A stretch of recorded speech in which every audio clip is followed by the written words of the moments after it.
Hello everyone, आप सभी का स्वागत है current affairs and education channel में। आज है 3 जून और 3 जून से रिलेटेड जितने भी इम्पोर्टेंट करंट अफेयर्स होंगे जो कि हमारे एग्जामिनेशन पॉइंट ऑफ व्यू से इम्पोर्टेंट है उसको हम लोग पढ़ेंगे। करंट अफेयर्स में डिफरेंट कैटेगरीज होते हैं जैसे कि awards and personalities, appointment, reports and reviews, committee and conferences, books and authors. ये सब क्या है, करंट अफेयर्स के डिफरेंट कैटेगरीज है जिससे कि सवाल पूछे जाते हैं। तो चलिए शुरू करते हैं आज का क्लास शुरू करने से पहले आप सभी चैनल को सब्सक्राइब कर दें और बेल आइकन को क्लिक कर दें ताकि आगे की अपडेट्स आपको मिलती रहे। आज का पहला क्वेश्चन अपॉइंटमेंट से रिलेटेड है। सुप्रीम कोर्ट के किस रिटायर्ड जस्टिस ने राष्ट्रीय मानवाधिकार आयोग के नए अध्यक्ष के रूप में पदभार संभाल लिया है? ऑप्शन ए है अरुण कुमार मिश्रा, ऑप्शन बी है एन.वी. रमन्ना, ऑप्शन सी है एस.ए. बोबडे। तो इसका आंसर होगा अरुण कुमार मिश्रा। राष्ट्रीय मानव अधिकार आयोग की बात हो रही है तो इसकी स्थापना 12 अक्टूबर सन 1993 में हुई थी। इसका हेडक्वार्टर न्यू दिल्ली में है। यह सुप्रीम कोर्ट के जज भी रह चुके हैं। यह कलकत्ता हाई कोर्ट के भी जज रह चुके हैं। बात कोर्ट की हो रही तो सुप्रीम कोर्ट की स्थापना 1937 में as a federal court of India हुई। 28 जनवरी 1950 में इसका नाम बदलकर सुप्रीम कोर्ट ऑफ इंडिया कर दिया गया और प्रेजेंट टाइम में वर्तमान में मुख्य न्यायाधीश एन.वी. रमन्ना है। चलते हैं अगले क्वेश्चन पे। नेक्स्ट क्वेश्चन अपॉइंटमेंट से रिलेटेड है। भारतीय उद्योग परिसंघ का नया अध्यक्ष किसे नियुक्त किया गया है? तो भारतीय उद्योग परिसंघ का नया अध्यक्ष देखते हैं। ऑप्शंस हैं, ए ऑप्शन है T V. Narendran, B option Prachi Desai, C option Rahul Raj. तो टी.वी. नरेंद्रन जी को भारतीय उद्योग परिसंघ का नया अध्यक्ष नियुक्त किया गया है। बात भारतीय उद्योग परिसंघ CII की हो रही है तो यह एक गैर सरकारी संस्थान है। कॉन्फेडरेशन ऑफ इंडियन इंडस्ट्री इसका फुल फॉर्म है।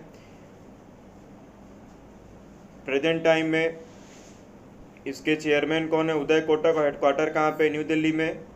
और स्थापना इसका 1985 में हुआ था। चलते हैं अगले क्वेश्चन पे। अगला क्वेश्चन रिपोर्ट्स एंड रिव्यू से रिलेटेड है। राष्ट्रीय सांख्यिकी कार्यालय के आंकड़ों के अनुसार वित्त वर्ष 2020-21 में भारतीय अर्थव्यवस्था में कितने प्रतिशत की गिरावट आई है? Option A 7.3, option B 4.5, option C 6.5। तो इसका आंसर है 7.3। बात NSO की हो रही है तो NSO की स्थापना 2005 में हुई थी और इसके वर्तमान में अध्यक्ष विमल कुमार रॉय हैं। चलते हैं अगले क्वेश्चन पे। अगला क्वेश्चन अवार्ड्स एंड पर्सनालिटी से रिलेटेड है। अमोल मजूमदार कौन है? ऑप्शन ए मुंबई टीम के कोच, ऑप्शन बी एक लेखक, ऑप्शन सी संगीतकार। तो अमोल मजूमदार मुंबई टीम के कोच है। इनको घरेलू मैचों के लिए इन्हें नियुक्त किया गया है। तो जो भी डोमेस्टिक क्रिकेट्स होंगे उनके लिए इनको कोच बनाया गया मुंबई टीम का। नेक्स्ट क्वेश्चन है। नेक्स्ट क्वेश्चन हमारा अवार्ड्स एंड पर्सनालिटी से ही रिलेटेड है। किसने गोपाल रत्न पुरस्कार की शुरुआत की है? तो हाल ही में भी गोपाल रत्न पुरस्कार की शुरुआत हुई है तो ये किसके द्वारा की गई है देखते हैं। ऑप्शन ए मवेशी और डेयरी विकास मंत्रालय, ऑप्शन बी बाल एवं महिला विकास मंत्रालय, ऑप्शन सी कानून मंत्रालय। तो इसका शुरुआत मवेशी एंड डेयरी विकास मंत्रालय द्वारा किया गया है। यह एक राष्ट्रीय पुरस्कार है। इसकी शुरुआत विश्व दूध दिवस पर हुई। इन्होंने ई गोपाल ऐप को और उमंग के प्लेटफॉर्म को साथ मिला दिया है। इसका काम विभिन्न सरकारी पहलों पर किसानों को सचेत करना और पशुपालन में मदद करना होगा। चलते हैं अगले क्वेश्चन पे। अगला क्वेश्चन हमारा अवार्ड्स एंड पर्सनालिटी से रिलेटेड है। बैक टू बैक क्वेश्चन हैं अवार्ड्स एंड पर्सनालिटी से। किसने 5G टेक्नोलॉजी के विरुद्ध याचिका दायर की है? तो हाल ही में अभी 5G टेक्नोलॉजी के इस्तेमाल और एप्लीकेशन के अगेंस्ट में एक पिटीशन दायर किया गया है। तो किसके द्वारा पिटीशन दायर किया गया है? Option A Juhi Chawla, option B Sunita Khare, option C Parineeti Chopra.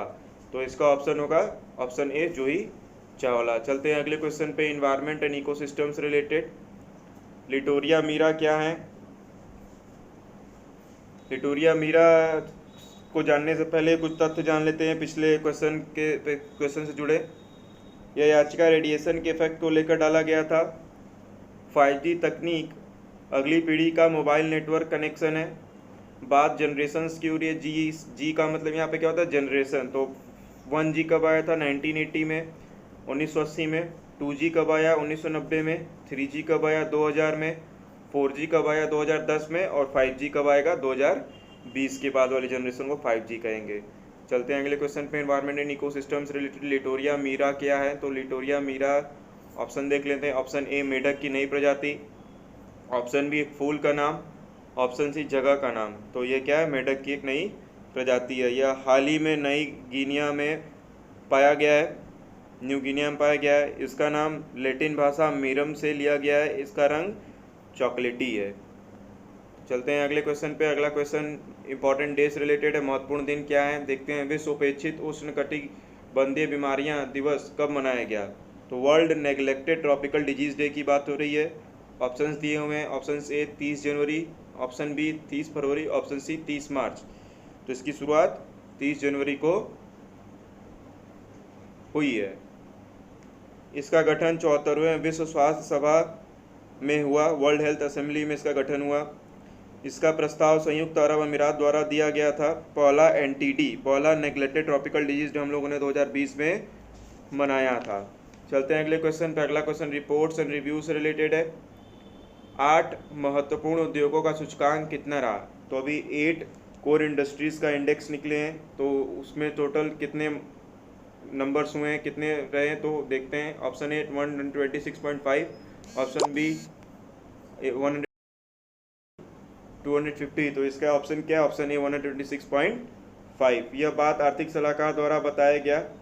8 महत्वपूर्ण उद्योग जैसे कि कोल, कोयला, क्रूड ऑयल, कच्चा तेल, नेचुरल गैस, प्राकृतिक gas, refinery, steel, cement, fertiliser, electricity, ये सब क्या है? 8 महत्वपूर्ण उद्योग में आते हैं।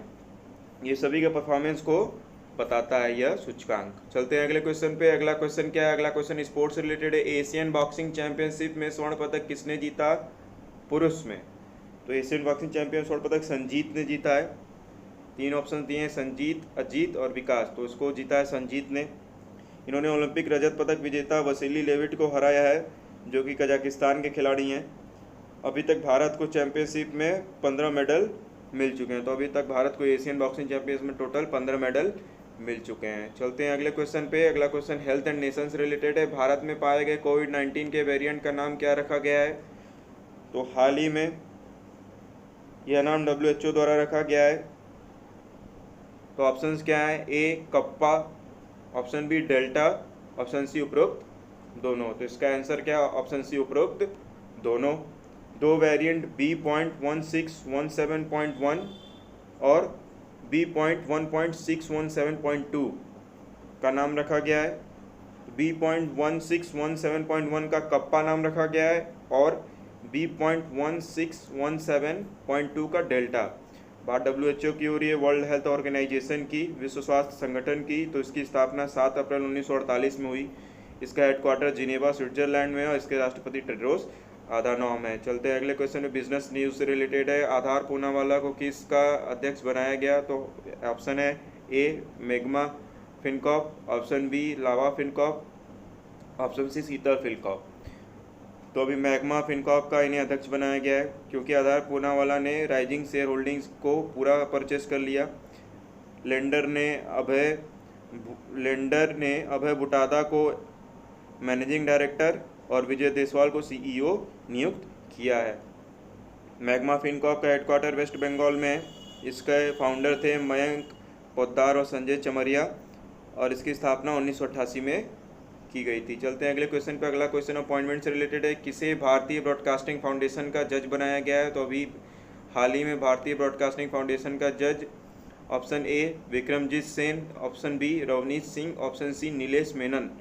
तो इसका ऑप्शन आंसर क्या हो गया? विक्रमजीत सेन। अभी इसका नाम भी बदला गया है, भारतीय ब्रॉडकास्टिंग फाउंडेशन से करके भारतीय ब्रॉडकास्टिंग एंड डिजिटल फाउंडेशन कर दिया गया, ताकि जितने भी OTT प्लेटफॉर्म्स है वो भी इसके अंतर्गत आ सके और इनकी भी देखरेख नियमानुसार हो पाए। हाल ही में इसका नाम बदलकर Indian broadcasting and digital foundation कर दिया गया है। रवनीत सिंह कौन है? तो रवनीत सिंह को अभी deputy chief of naval staff बनाया गया है। अगला क्वेश्चन ओबीचुरी से रिलेटेड है। TM कल्याणम कौन थे?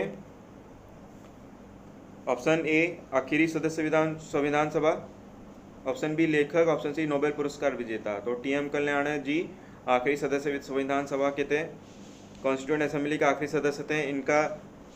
इनकी मृत्यु 101 साल में हुआ ये तमिलनाडु विधानसभा के सदस्य रह चुके थे 1952 से लेकर 1967 तक। यह सबसे जवान थे उस समय जब संविधान बन रहे थे। चलते हैं अगले क्वेश्चन पे। अगला और आज का आखिरी क्वेश्चन क्या है, रिपोर्ट्स एंड रिव्यू से रिलेटेड है। किसने Centre for World University Ranking में शीर्ष पर जगह बनाई है? Option A Harvard University, option B MIT Massachusetts Institute of Technology, option C Stanford University. तो यह हार्वर्ड यूनिवर्सिटी ने पहला फिर शीर्ष पर जगह बनाई है। पहले नंबर पर हार्वर्ड यूनिवर्सिटी है, दूसरे नंबर पे MIT है, तीसरे नंबर पे स्टैनफोर्ड यूनिवर्सिटी, चौथे नंबर पे कैम्ब्रिज और ऑक्सफोर्ड यूनिवर्सिटी। भारत के विश्वविद्यालयों की बात करें तो विश्व के 2000 विश्वविद्यालय में भारत के 68 विश्वविद्यालय ने जगह बनाई है। IIM अहमदाबाद को 415 रैंक मिले हैं, IISc को इंडियन इंस्टीट्यूट ऑफ साइंस को 459, IIT बॉम्बे को 567 और IIT दिल्ली को 623 रैंक मिले हैं। चलते हैं आगे। कुछ सकल घरेलू उत्पाद की संख्या देख लेते हैं, मतलब कि GDP की ग्रोथ रेट बताएगी है किसके किसके अनुसार। तो OECD द्वारा, Organisation of Economic Cooperation Development के अनुसार 9.9% रहेगी, SBI के अनुसार 7.9% रहेगी और मूडीज़ के अनुसार 9.3% रहेगी। कल के प्रश्न का जवाब देख लेते हैं। बेलग्रेड ओपन टाइटल का खिताब किसने जीता था? तो बेलग्रेड ओपन टाइटल का खिताब नोवाक जोकोविच ने जीता था। और आने वाले कल का क्वेश्चन क्या है, किसने अंकुर योजना की शुरुआत की? तो इसका जवाब आप सभी कमेंट में करके ज़रूर बताइएगा। तो सेशन कैसा रहा, थोड़ी सी भी अगर हेल्प हुई हो तो चैनल को सब्सक्राइब जरूर करें और अपने फ्रेंड सर्कल में शेयर करें ताकि उन लोगों की भी मदद हो पाए। बहुत बहुत धन्यवाद। जय हिंद।